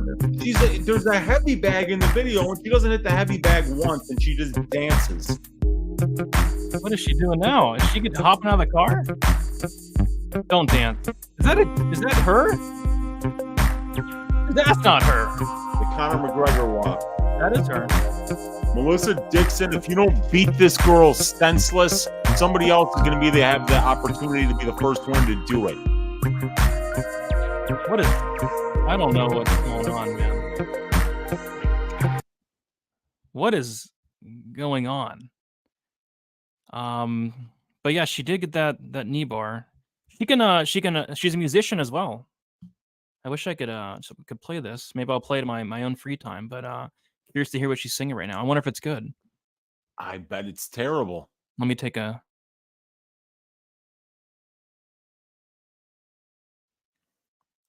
Brady's muted right now, so we could listen to this, ladies and gentlemen. Then he's going to report back to us how terrible it is. He's back. She's good. She's wow. Good. She's good. Well, I guess she'd have to be better singer than a dancer. That's for sure. Yeah. So, anyway, so I think I don't know if you mixed up your words, but you said that Dixon might be a live underdog. Oh, is she a favorite? She is a favorite. She's minus 145, but she did open up plus 190, and it looks like Pepe in the chat said he got her at plus 175. So it's okay. Minus 145 now. Yeah. Yeah, I would have loved to have gotten it at plus 175. That's a great look. I mean, I think that Dixon could be way better than her on the ground. And from what we've seen from Irina's striking, it's not great. So the fact that we saw Melissa Dixon really getting pieced up on the feet by Železniakova, it doesn't really mean that much. So, yeah, I'm going to be staying away from this fight. If I lose money betting on or against Irina Alekseeva, it's going to really mess with my mental well-being. Yeah. I don't know. I think I'm picking Dixon here. But I wasn't that impressed with her. Yeah, I don't know, man. What I thought might be somewhat interesting was like an under, but what I wrote down was I'm not sure either of these fighters are good enough to get a finish. But with that said, Alekseeva did knee bar Stephanie Edgar, which actually is quite impressive. She's a really good grappler. That's why, like, it wasn't just like she went out there and knee barred some kickboxer who doesn't really have much of a ground game. I mean, this is an ADCC grappler in Stephanie Edgar. She did that too. So who knows, man? I think we need some more information about her. Yeah. And I know some people don't like it when I call the fighters handsome, but I mean, yeah. Do you not want me to? Do you not want me to this time? I mean, come on. She's obviously very handsome. She looks like a young Don Johnson there, pre Miami Vice days. If I'm being honest. Don Johnson, yep. yes. I'd look up Don Johnson, by the way. Yeah, that Miami Vice. I mean, he was always a very sharp dresser. You know, a white coat with like a baby blue T-shirt underneath it. Very Miami. Yep, and I actually have the pick. You actually just explained him quite nicely there. There he is. There it is. You know, if he cut his hair on the sides, and it would be the exact same haircut. You know, very, very handsome, Don Johnson. Yes, absolutely, man. He was a leading man, you know, in 80s television. When I was a young man, Brady, that was the hottest show on television. Miami Vice. There you go. But yeah, this is going to be a UFC fight. So let's move on to the next one. So was that one 1-800 Gambler, Weezy? That Alekseeva fight? Do you think? I mean, it kind of is. It's a really low-level women's fight. Alekseeva only has 6 professional fights. Dixon only has 5. And between them, they have one UFC fight between them that lasted, 2.5 minutes? So Yeah. you got to admit going in, unless like you're like Pepe and you got plus 175 on Dixon, you might just want to be like, I don't really have enough information about either of these ladies to be confident enough to place a bet. Yep, 100%. All right. So this is gonna be the first time I've done this in a while, Weezy. I'm pulling up the 1-800 Gambler for this matchup. Yeah, because I agree. It is a TJ Brown matchup, and it's a Darren Elkins. We'll talk about it. So we got TJ Brown. He's 33 years old, 5'9" with a 72-inch reach. We got Darren Elkins, 39 years old, 5'10" with a 71-inch reach. We got Darren Elkins. He is 3-2 in his last 5 fights. A submission win against Eduardo Garagori, knockout win against Derek Minner, a knockout loss to Cub Swanson, a decision win against Tristan Connolly, and then a decision loss to Jonathan Pierce. As far as TJ Brown, he is 3-2 in his last 5 fights. Decision win against Kai Kamaka. I bet on TJ Brown in that fight. I thought he lost the fight, but you got the split there. A decision win against Charles Rosa, a decision loss against Shaliander Mbeke, a submission win against Eric Silva, then a submission loss against Bill Algeo. So it was actually funny. I was taping this fight, Weezy, and I came to the conclusion of, man, I think Darren Elkins is very, very, very, very live in this fight for a couple reasons. The number one reason is it's TJ Brown. I mean, how many times have we seen TJ Brown just go out there, completely drop the ball, make mistakes, make bad decisions in and outside the cage? How many times have we seen TJ Brown go out there and crap the bed? A lot. And he's a really big favorite in this matchup. And, Darren Elkins, I was going back and watching some of his, last few fights. The fight against Tristan Connolly, which is 2 fights ago. I thought he looked good in that fight. Tristan Connolly's not completely horrible. Derek Minner was able to survive the early storm against a dangerous guy, and Minner finished him in the second. He looked good. He looked good in the Garagori fight. He didn't look great in the Jonathan Pierce fight, but that's Jonathan Pierce, right? So I'm like, and I may want to go out there and maybe bet on Darren Elkins, and then I go check his Instagram, and this is the very first post that catches my eye, Weezy. It is Darren Elkins in a wheelchair, and this was 42 weeks ago, which 42 times 7, less than a year ago. Darren Elkins is in a wheelchair, enjoying his vacation, and he says, well, I tore my meniscus, tore my MCL when I got the first takedown, and fractured my fibula in the fight. Mind you, this is less than a year ago. He's in a wheelchair, but I still had a great vacation. Glad to hear, Darren Elkins. It looks beautiful. In the Turks. So shout out to Darren Elkins, had a great vacation. But Weezy, this picture was posted a year ago. He tore his meniscus. He tore his MCL. He fractured his tibula. Like, is he going to like ride to the octagon in a wheelchair this Saturday? Like, that doesn't seem like a long enough time to recover for a 39-year-old in Darren Elkins. So although I think he's super live, because for one, it's TJ Brown, and for two, Darren Elkins is gritty. He's super tough. He's a good wrestler, a good grappler. He has cardio. I can't bet a guy like Darren Elkins, 39. I don't know, Weezy. This fight's a mess. What I will say is, though, for the love of God, don't lay minus 200 on TJ Brown. I mean, should he win? Maybe. I don't even know. Pass. I mean, this is the 1-800 Gambler potentially fight of the year. Weezy, what are your thoughts on this one here? I don't know, man. I mean, like, dude, I had Jonathan Pierce inside the distance and Jonathan Pierce by 3rd round knockout in that Elkins fight. And I mean, like, Pierce put it on him, dude. But Jonathan Pierce would be probably open up minus 500 if you were fighting TJ Brown. Or more, and Elkins was there for that whole fight. I mean, Elkins even had his moments. He landed some decent shots. look, Elkins is a legend. This guy's been around forever. 38 professional fights, 371 minutes in the pro cage. He's got 21 UFC fights, and that's just since the year 2013. He's been operating in the UFC, I think, since the year 2010 or 2011. 12-9, beating a much higher level of competition than TJ Brown is. TJ Brown is a very high volume striker, though. You like to see that. He's landing at 40%, which is way better than Darren Elkins. You know, you could have taken Darren Elkins in that wheelchair, dumped him over that railing there, and he still wouldn't have hit the water because he's got a 29% accuracy when he's at distance striking range. So both these guys are pretty poor defensively, but TJ Brown just throws a lot more volume on the feet.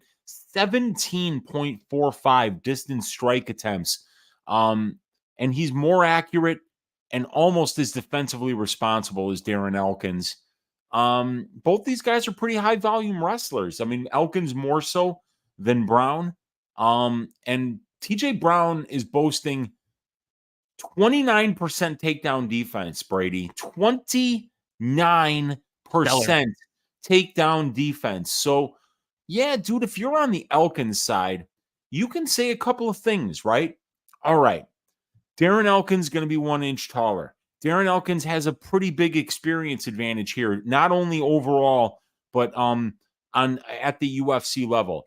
Darren Elkins has been wrestling at a high level since his early teenage years, while TJ Brown didn't even come to wrestling until after he got to MMA.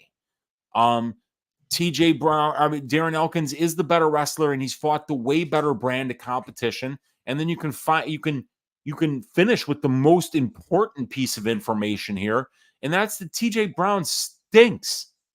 You know, so if you're getting this guy at plus money, I think you could wheel Darren Elkins into the cage on that exact same wheelchair, and he should still be minus 125 against this bum TJ Brown. So, yeah, man, I'm going with Darren Elkins. I can't stand TJ Brown, Brady. I can't stand this guy. Who the hell cuts their hair into a mohawk and then dyes the tips of it blonde? What was the commercial where he's going in some sex? Oh, yeah, that's Moy's. Moy's audio. He plays that commercial where he's doing some adult bookstore in Arkansas paid TJ Brown to read off a script and do a commercial for their adult bookstore. It's one of the most cringe things you're ever going to see in your life. And it's like TJ Brown, like holding up lingerie, being like, wouldn't you like to see your lady wear this? Like, come on, man. You know, I mean, like, I hope Darren Elkins ends this dude. I hope a 39-year-old Darren Elkins goes in there, shaves this dude's ass, and then while everybody's expecting Elkins to hang it up after this fight is over, he actually beats TJ Brown so bad that it winds up being TJ Brown that retires. Get this guy out of the UFC, man. I have had enough. I'm just imagining the walkouts and Darren Elkins just wheeling his way out. Just wheeling his way out to the cage. And then he still goes in there and beats TJ Brown. Come on. Because Brown overswings on a right hand and gets his back taken, you know. But seriously, Weezy, my wife is a medical professional, and I am actually going to get her on the line here to have some medical questions for her here. So okay. We'll see if she answers. Hello. Hey, so I'm watching it. I'm on the show right now, and I have some medical questions for you since you are a professional. Darren Elkins says he tore his meniscus, he tore his MCL, and he fractured his fibula. Is that bad? Yeah. All right, thanks. You heard that's it. Bad. So that's bad. You heard it here first. It's not great. So, man. What do we do, Weezy? TJ Brown should be favored against anybody, even a guy in a wheelchair. I gotta go with Elkins. gosh. Go with Elkins. I think he's gonna out wrestle him, and I think TJ is gonna make a huge mistake. Dude, you remember when TJ Brown got rear naked choked like from the front against Jordan, the native psycho Griffin? Like there were no hooks in.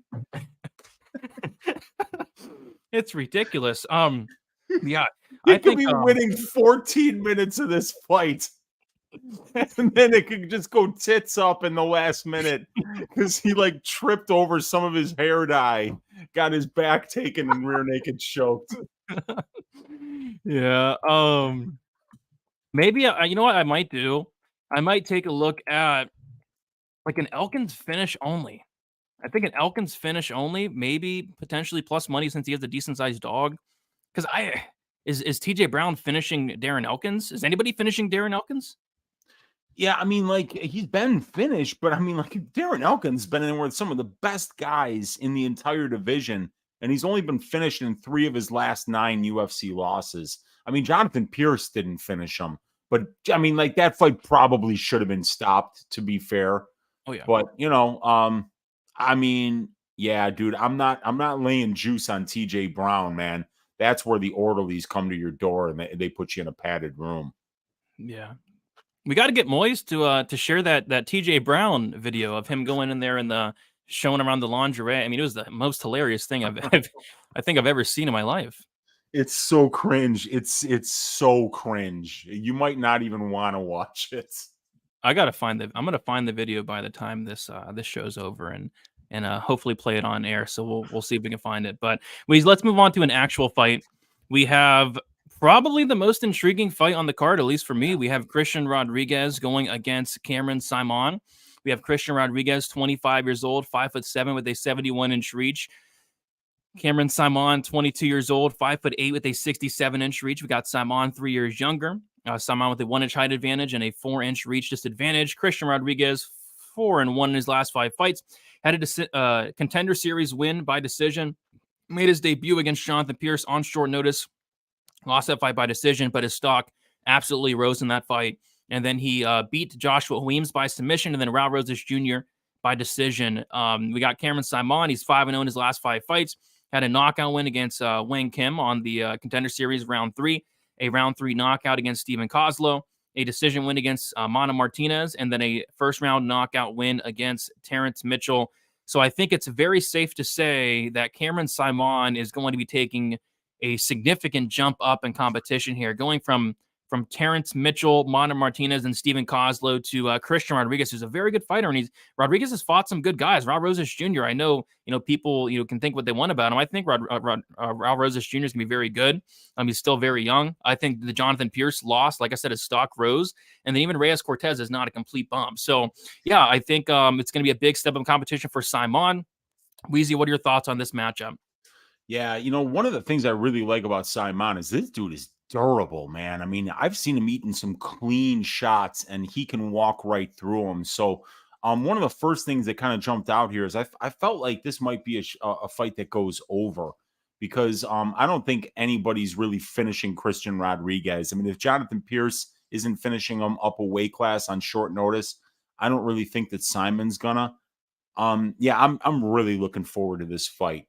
But in my opinion, right now, Cameron Simon's got a lot more to prove than Christian Rodriguez does. From what I've seen from Rodriguez, I'm very, very impressed with his entire MMA game. I think his grappling game is very underrated, and I think his boxing is phenomenal. I think it's really good. He hits very hard. And, he's still only 25 years old, and Cameron Saaiman is not even 23 yet. But I like that 4-inch reach advantage for Christian Rodriguez. He's got one more professional fight. These guys are very, very the experience level is commensurate for both of them. 3 UFC fights for both of them. 10 fights pro for Rodriguez, 9 for Saaiman. Both these guys are finishing fights. 78% finish rate for Saaiman, 77% finish rate for Christian Rodriguez. Both of these guys are phenomenal strikers with big plus significant strike differentials. Christian Rodriguez's distance striking defense 66% thus far. And I really liked what I saw on the ground from him as well. Saaiman got that win against Kozlo, but I think Kozlo did some pretty good work in the grappling against Saaiman there, which kind of surprised me. The Saaiman fight against Mana Martinez was a lot closer than I would have liked it to have been. And I believe, didn't he have a point taken in that? I know that he definitely was kicking the shit out of this guy's nuts in that fight. A lot of fouls for Cameron Saaiman, if we've noticed that, frankly, from Dana White's Contender Series to the 3 UFC fights, he's definitely fouling a lot. So this could be a potential Lou Betcha yam bag situation here. But I do like Christian Rodriguez to probably get this one done. I've been making money on Saaiman all the way thus far. I really am a big fan of his. But this is a great up and coming contender versus up and coming contender fight. We're going to find out a lot about both of these guys. But I'm picking Christian Rodriguez to win this one by decision at first look. But I got to dive a lot deeper on this one.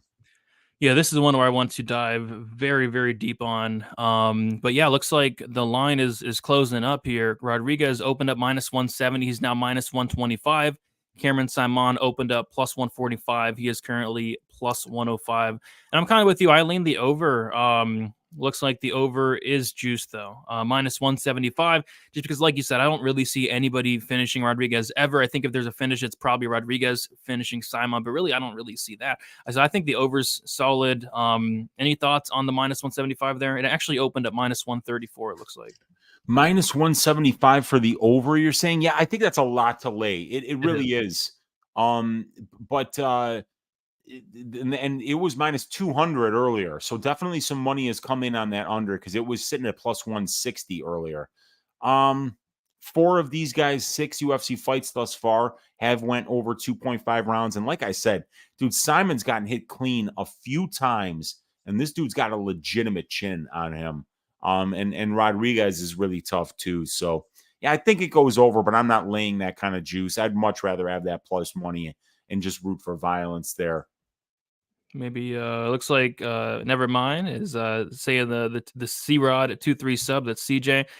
Maybe I think, like I said, if there's a finish in this fight, it's probably Rodriguez getting the finish. Yeah, we'll see what his ground game looks like against Saaiman, you know, where Simon's ground game is at, because Simon's got great boxing. He's fast and he throws a lot of volume on the feet, but I think that Christian's going to be crisper and more technical. Yeah, should be a good fight. But yeah, I'm not sure. Initially, I'm with you. I'm leaning Rodriguez, but I'm going to look into this fight a lot more sometime tomorrow there. All right, we'll move on to the next fight. And we have Jonathan Martinez going against Adrian Yanez. We got Martinez, 29 years old, 5'8", with a 70-inch reach. Yanez, 29 years old, 5'7", with a 70-inch reach. Same age there. We got Martinez, 1-inch height advantage, and same reach. We got Martinez, 5-0 in his last 5 fights. A decision win against Lacerda, a decision win against Alejandro Perez, a decision win against Vince Morales, knockout win against Cub Swanson, then a decision win against Sadner Magomedov. As far as Yanez, he's 4-1 in his last 5 fights. Knockout win against Gustavo Lopez, knockout win against Randy Costa, decision win against Davey Grant, knockout win against Tony Kelly, then a knockout loss against Rob Font. I think that was earlier this year or even late last year, but it was something where I actually bet Rob Font by decision at like something crazy like +350 or +400, and then Rob Font went out there and like starched Adrian Yanez. So I think Adrian Yanez had a ton of hype. I think he lost a ton of hype, but we'll see if he can bounce back here against Jonathan Martinez, who's a pretty tough test. Weezy, what are your thoughts on this fight here? Yeah, you know, I mean, like I think the UFC has been trying to set up Adrian Yanez for success since day one. The guy's not a particularly great grappler, and they've never faced him up against anybody that would shoot for a takedown. And here's another situation where he's not going to get taken down, so he's going to get the fight that he wants. And while Jonathan Martinez, what I like that he does is that, you know, in my opinion, I think Martinez is the much better kicker here. And when it's a boxer against a kickboxer, you know, I tend to favor the kickboxer because they can maintain range a little bit better with those kicks. and they can use a lot of feints to draw out the offense of their opponents and counter. And Martinez does a really nice job, man. I mean, 45% accuracy, over 61% defense. He's got a good, solid distance striking differential at positive 0.71. And then Adrian Yanez is just phenomenal with his hands. He's fast. He's slick. He's powerful. He's finished 4 of his 5 UFC wins by knockout. Dude's 4-1 to the knockout in his career. Neither one of these guys really getting any submissions at the UFC level. So what I think that this is going to be is just a your good old-fashioned striking match, a good kickboxing match here. And the bookies have it as a pick'em, and I get it, right? Yanez coming off that loss to a very good boxer in Rob Font. But, I think that Yanez was way overhyped going into that fight. I was looking at the Font plus 140 money line all week, and then I decided to get greedy and go with Font by decision at plus 300. And yeah, he sleeps him in the first round. I'm like, you got to be kidding me. Rob Font really not knocking out a lot of guys at the UFC level, and then he knocked out Adrian Yanez. So yeah, Yanez is coming back about 6 months later, so he's had time to recover from the knockout. And I think it's going to be a very close fight. But Yanez is getting a fight that he wants. He's going to get another stand-up match. That's where he excels. 96.6% of Adrian Yanez's cage time has been at distance striking range. He's attempted a grand total of 0 takedowns, and the UFC has done a good job of matching him up against people who won't try to take him down so that he can stand, he can box, and he can do his best work at distance striking range. Southpaw versus orthodox here. I think I'm just going to lean a little bit towards Jonathan Martinez here, but I mean, I've got to dig deeper on this one. I think it's going to be a very close fight, man. I mean, yeah, Martinez really isn't out of his depth on the feet against anybody, and neither is Yanez. So I think it's going to be a very competitive, very fun fight here. Are you making your picks randomly? Yeah, we're actually just drawing out of a hat which fights to talk about. No, they don't have a bout order set yet, but Marcel just actually tweeted the new bout order. But obviously we didn't have it before the show though. But he just tweeted out an updated bout order just like 2 minutes ago. So yeah, we're not going through it randomly. It is what it is. I don't think it's too big of a deal though. And shout out to Clint. Just as we were talking about the Christian Rodriguez fight, he put 6.5 units on Christian Rodriguez. That is a massive bet for one Clint. Yeah. Clint trusts his balls. And yeah, I mean, I tend to like him. I tend to like Christian Rodriguez here. He's a guy that I'm willing to back. I bet him at plus 160 versus Raul Rosas Jr. and watched him go to plus 250. And I was sitting there going, do you guys not know how good this guy is? But I never doubled down, man. I didn't have the balls to double down on that because there was a lot of hype behind Rosas. But yeah, I cashed on Christian Rodriguez last time out, and I think Clint might cash some big units on him this time around as well. Yeah, and I found the TJ Brown video, but it's hard to hear. But it's he went to Cupid's lingerie, something like that. He went to Cupid's. Yeah. And there he is, like talking about. You can't even see it, but he's talking about he's picking up lingerie and explaining it. But maybe Moyes will post it later in the week. Let's hope it's. Where did you find it, on YouTube? Where did you find it? No, I went to Moyes. I went and saw when TJ Brown's last fight was with Silva, and then I went to Moyes' Twitter, went all the way down to the date, and he posted there. Maybe I'll retweet it. Okay, yeah, dude, I think you should. I love that video. Yeah, I just retweeted it. So there you go. Nice. It should be it's there for the world to see. All right. So what are the odds on this? Yeah, it's still pick on Weezy. We got Martinez. He opened. Oh my gosh, he opened up plus 250, and he's currently minus 110. Adrian Yanez opened up minus 300, and he's currently minus 110. So I don't know if Pepe's still here, but I don't know if Pepe's holding like a plus 250 Martinez ticket in his hands, because I agree. I think this fight's going to be pretty close here, Weezy. There's no total on this one as well. I don't know why they don't have the total on this. It's weird because, these guys are finishing fights. I mean, Yanez 4 knockouts and 5 wins. Jonathan Martinez 3 knockouts and 9 wins. And then Martinez has only been knocked out once in his 4 pro losses. And it's same for Yanez. So I kind of think that this one does go over. but we'll see where they open it. It's all about the number. All about the number. Martinez has fought the much better competition. According to my metric, I'd and say so. his wins are better for sure. Yep, I'd say so for sure. All right, so we'll keep moving on, Weezy. We have, let's see, one. So this is the co-main event, the Maia Araújo fight. Yes, it is. Co-main event in our hearts and on the card. Fair enough. Let's talk about it. We got Jennifer Maia taking on Viviane Araújo. We got Jennifer Maia, 34 years old, 5'4" with a 64-inch reach. Araújo, 36 years old, 5'4" with a 68-inch reach. Got Maia 2 years younger, same height. Araújo with a 4-inch reach advantage. Jennifer Maia, 3-2 in her last 5 fights. Decision win against Jessica Ai. Decision loss against Chukagan. Decision loss against Manon Fiorot. A decision win against Marina Moroz, and a decision win against Casey O'Neill. Viviane Araújo, she is 2-3 in her last 5 fights. A decision win against Roxanne Modafferi. A decision loss to Caitlin Chukagan. Decision win against Andrea Lee. Decision loss to Alexa Grasso, and decision loss to Amanda Hebos. So I actually attended Viviane Araújo's fight against Amanda Hebos, and it was probably my worst bet of the year, Weezy. I actually had a bet, unfortunately, on Viviane Araújo. And it was actually funny because I was with my brother and my dad, and they were like, "Oh, who do you got on this one?" I was like, "Oh, I got Viviane Araújo to go out there and get the job done."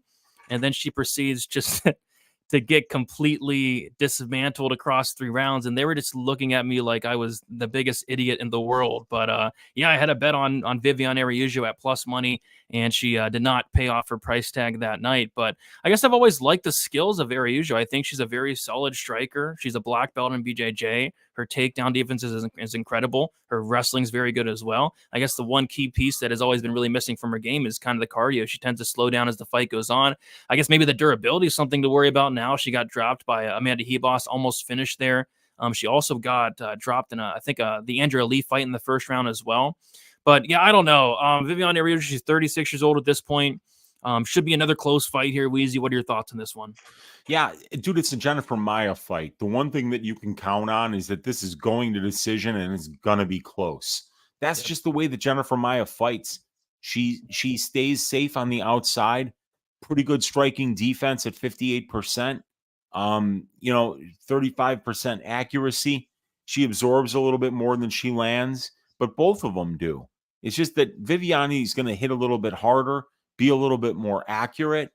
But we also saw that when Viviane does get taken down, there's problems there when she does get taken down. Amanda kind of had her way with her once she got her down, and she was getting her down in every damn round. And we hadn't really seen Vivi get taken down before that fight. So that's a little bit worrisome against somebody like Maia, who does have a Brazilian Jiu-Jitsu black belt, who is very good on the ground and who can win minutes there should the fight go there. But only 14 takedown attempts in 11 fights for Jennifer Maia. So that's maddening if you're backing her, that she doesn't go to the grappling, which is really where she's much better than her opponents. Look, Jennifer's been around forever. She's been doing this for almost 14 years, and she's been fighting everybody. Her top-notch competition since day one for her. So a Viviane Araújo fight is nothing out of the ordinary for her. And just like every Jennifer Maia fight in the UFC, this is going to be a close fight. You look at the over-under prop, Brady, over 2.5 rounds for this fight, minus 450. 450.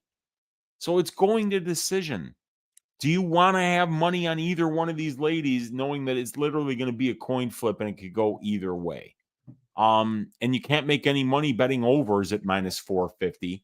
So, no thanks, man. I'm just staying away from this one. Vivi's plus 115, so I think that's the side. Whichever woman has a plus number next to her name, that's the side, because this is going to be a coin flip once this one is over. Yeah, I mean, in a coin flip, you want the plus money every single time. I think that's why this money line's coming down a little bit. Araújo opened up plus 160. She's currently plus 115. Jennifer Maia opened up minus 185. Opened up minus 185. She's currently minus 135. Yeah, close fight. I do lean Viviane Araújo. Like you said, Jennifer Maia, they're both black belts. They're both good grapplers. But Jennifer Maia, 11 UFC fights, 3 takedowns landed. So I'm not sure if she's going to be able to even, I don't think she's even going to try to take down Viviane. I think there's like a stretch of like 5, 6, 7 fights where we're like, Jennifer Maia, grapple. and she just wouldn't. And I think she finally got a takedown against Manon Fiorot. But yeah, I don't really expect Maia to go out there and grapple. I think if somebody is to go for takedowns, it's going to be Viviane, who's landed 17 in the UFC. And then I think the striking is going to be very close and competitive. I think early on, Viviane might be the better striker, the faster striker, a little bit more volume, a little bit more pop on the shots. And then, but as the fight goes on, she is going to slow down as always. So it's a close fight. Give me the plus money, if anything. And like you said, the over minus 450, which wasn't that the over for the freaking the Marlon Vera fight against Pedro Munoz, something ridiculous. Yeah, it was definitely like, I remember I was telling you, I'm looking at that over, I think we might get it around minus 150. And you were like, dude, there's no way. And like it opened at minus 350 or something like that. And it was such a crazy line that I actually bet the under, because I'm like, these guys are dangerous. Maybe one of them slips on a banana peel, but it wasn't even close to finishing. Mm-hmm. So yeah, I mean, this is the co-main event, supposedly. I mean, this is this is the co-main event.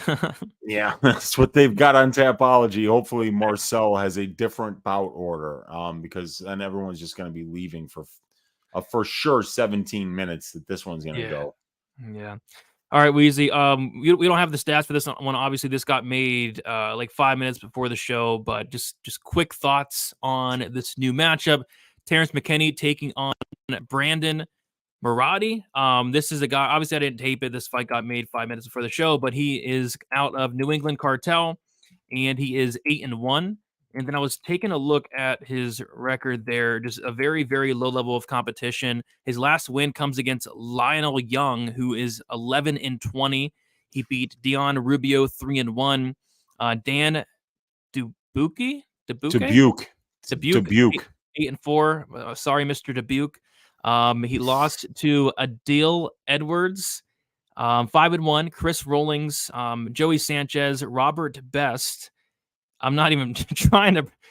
Arshian Achiev, and then Jan Costa. So this is going to be the toughest test of his career. I think McKinney probably finishes him in round one. Obviously, I haven't taped this guy yet. I guess the one thing that would concern me is this guy is a New England Cartel guy, and these guys just don't get finished. And there's one that is fighting on the Contender Series on Tuesday, Connor Matthews, another one of those guys that just cannot be finished. And then who's the guy that fought Chase Hooper? Fiore. Fiore, he can't be finished. These New England Cartel guys can't be finished. So is Terrance McKinney a one-round guy going to finish Maradi here? I think it's kind of an intriguing fight, but I imagine McKinney's going to be like minus 600, 700, 800, something like that. Yeah, and also to of note here is that this kid had an amateur career too. He's 1, 2, 3, 4, 5, and 2 as an amateur. So he's been doing this since 2016, his pro debut early 2018. And yeah, in these last 5 years, or actually 6 years, 1, 2, 3, 4, 5, 6, 7, 8, 9, 10 fights. Or 9 fights. There's not much here to go on. Terrance McKinney is going to be a tough test for anybody because, like a lot of people don't talk about Terrance and his high-level wrestling background. He's a very good wrestler that he can get that whenever he wants. So, we're going to have to watch some tape on this kid. We'll see where it opens. You'll hear it here first, Brady.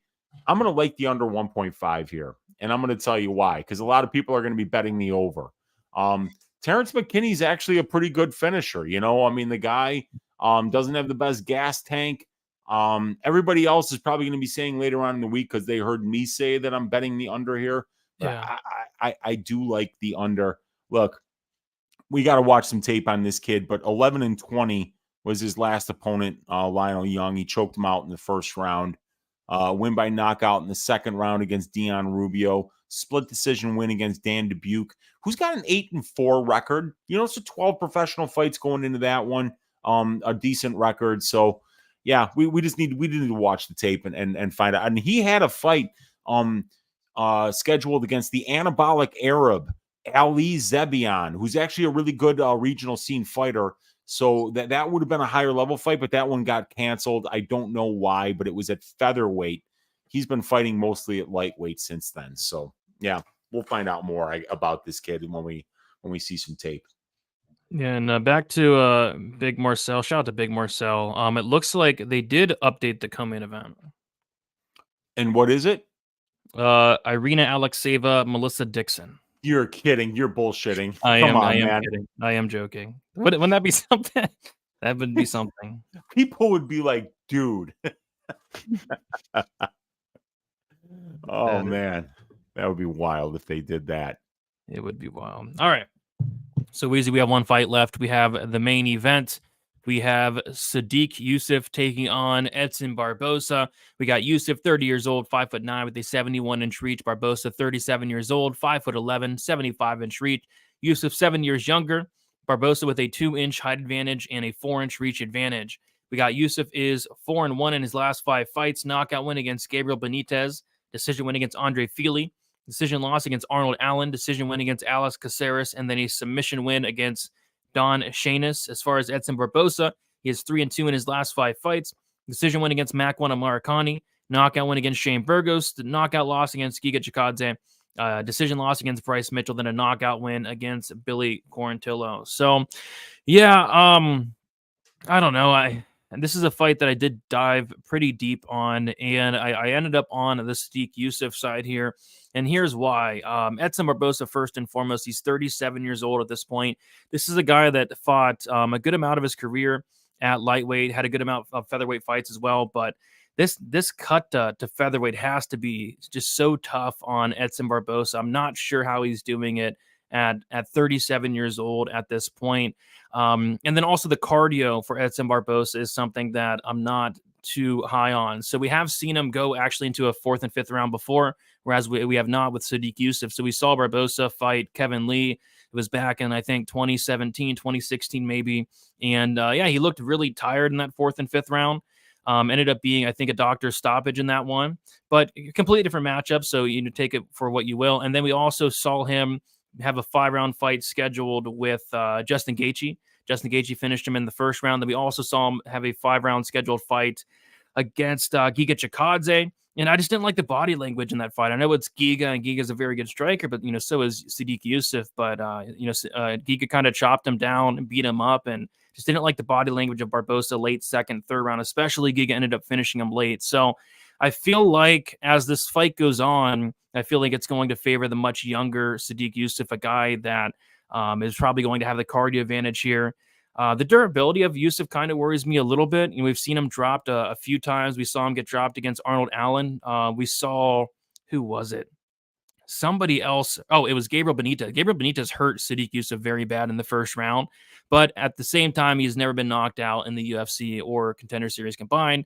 So the durability is still there. Whereas with Edson Barboza, we've seen him, finished multiple times. So I kind of like Yusuff. I kind of like Yusuff to pull away down the stretch and potentially get a late finish here. But Barboza is going to be very game early on.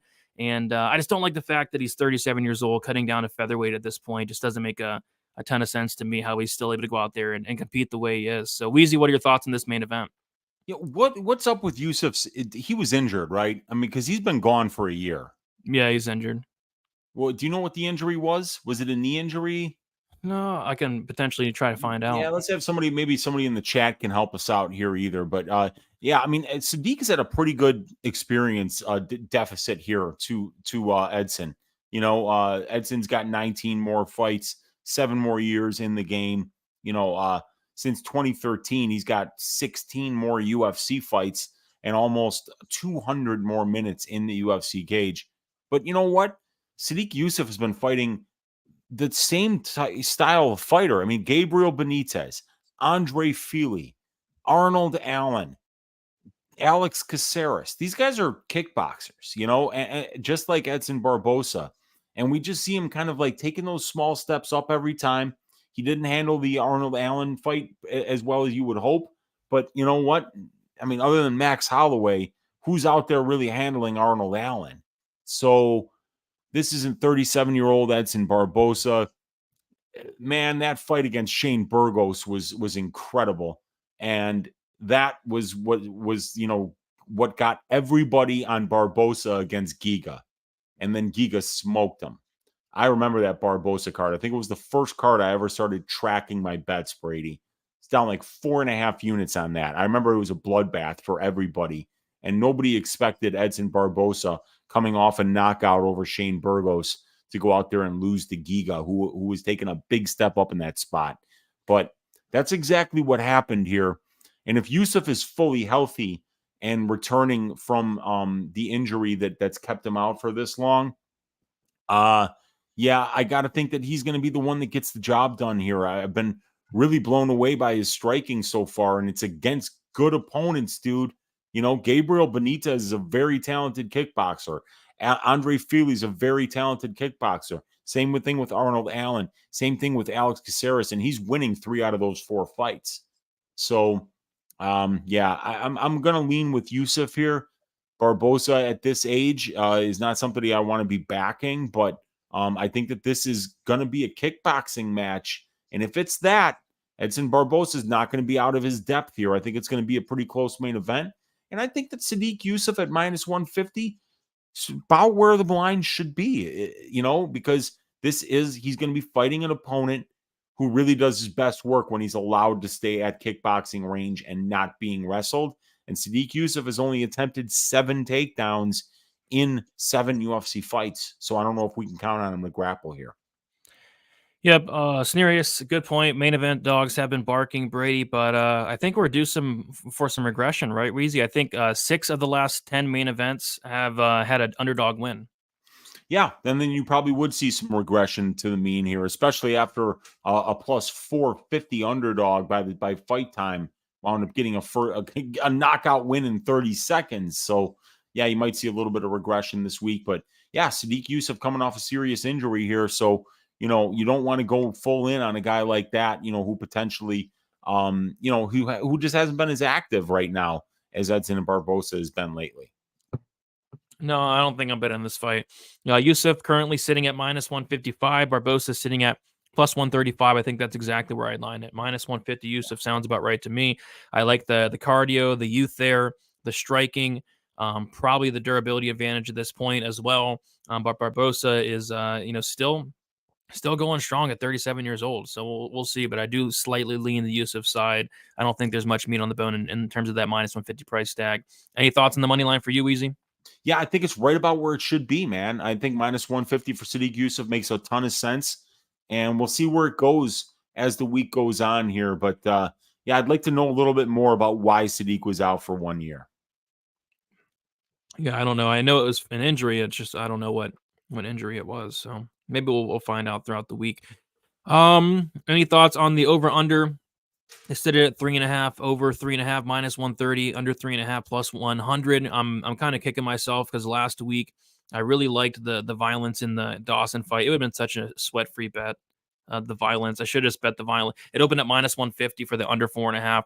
But as far as this one, I do like violence as well. Kind of like a 4.5 better. Any thoughts on this, Weezy? So 2 of Barboza's 3 fights have ended under 3.5 rounds, and all 3 of his fights that were scheduled for 5 rounds, that is, finished inside the distance. Sodiq has only finished 3 of his 6 UFC wins, but when he's fought, veterans like Cháirez and Feely, he's getting decisions while he's finishing guys like Benitez, who's a little bit older, a guy like Don Cháirez, that you would expect him to finish. So it's hard to say, man, because it's not like Barboza's not getting finished. He's been finished in 5 of his 10 UFC losses. Yeah, I would lean under. I think under 3.5 at +100 isn't a bad look at all. About 52% of fights that are scheduled for 5 rounds in the featherweight, featherweight division have went under 3.5 rounds. So you're getting a little bit of a discount according to my prop template right here at this price. Yep. I don't hate it, but I'm going to see what the 4.5 is there potentially. Maybe we'll see. Don Cháirez is very, very, very shameless there. And we have a question from Mushroom. Uncle Weezy, will he be my guest on the Mushroom MMA full card breakdown show this Thursday at 10 p.m.? Oh, it's not a question. I'm already doing it. He knows. Oh, yeah, I thought it was a question. No. He said Uncle Weezy will be my guest because I will be there this Oh, Thursday okay. on Mushroom My Show bad. Thursday night. So yeah, I'm definitely going to be the guest there. My eyes like switched the will and the B. They switched it up. I mean, it's been a long, tiring day. Yeah, Yeah, absolutely. All right, so Weezy will be on a Mushroom Show. That's gonna be a good show there. Heck yeah. definitely. Right. We're going to have fun Thursday night for sure. There we go. All right, Weezy, we did it. We went through all 12 fights. Any final thoughts on the card, and also let the people know the rest of your plans for the week for some content?